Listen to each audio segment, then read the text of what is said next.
numerous of your supporters here in Ajax. Speak a little bit about, I guess, what some of the importance of your platform will mean for people like the riding that you're in today of Ajax.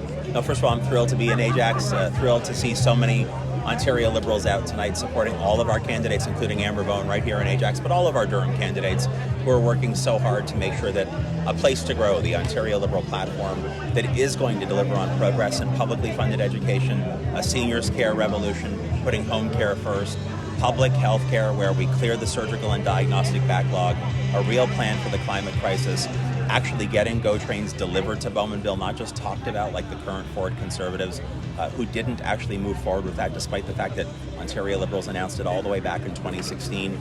These are some examples. Buck a ride province-wide, slashing transit fares down to $1 per ride to make life more affordable for hardworking families here in Durham and beyond. These are just some of the ideas that I know are motivating the Ontario Liberal candidates, but also all of the women and men who are here tonight, all of the people in this backyard who are out knocking on doors for Amber and the rest of our Durham team.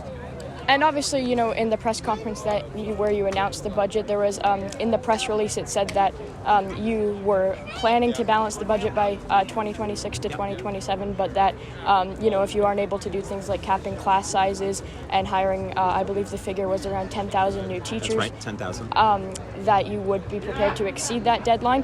How confident are you that, you know, the people of Ontario will say education spending ultimately matters more than, you know, balancing the budget by that deadline?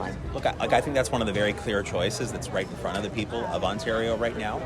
Will they support an Ontario Liberal team that will invest in public education, which means smaller class sizes, schools in a state of good repair, special education professionals, more than one per every school in this province, that kind of support? Or do they want to support Doug Ford, who is literally going to spend all of his time helping out his rich political donors, building a reckless highway called the 413 that we don't need, that's not going to help commuters save any real time?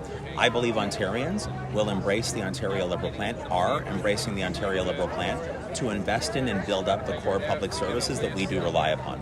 And just lastly, obviously, with, you know, the last couple of years with, you know, COVID, obviously, one question that a lot of voters will probably be asking themselves when they go to the ballot box of selection will, you know, be who may be best suited to deal with, you know, future crises, whether it's a pandemic or, you know, something else. Why ultimately do you believe you're that person? Well, I think it's a combination of my personal experience and drive combined with the new team of Ontario Liberal candidates.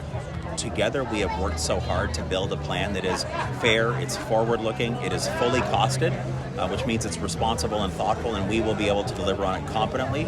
But we are also a team that believes in science. We believe in the evidence, we believe in facts, we believe in making sure that the very best minds that we have in this province, and we have incredible talent in Ontario, are actually listened to by the government. Instead of the flipping and the flopping and the flailing and the cuts and the chaos from Doug Ford and his team, people want competence and responsibility today, now more than ever before.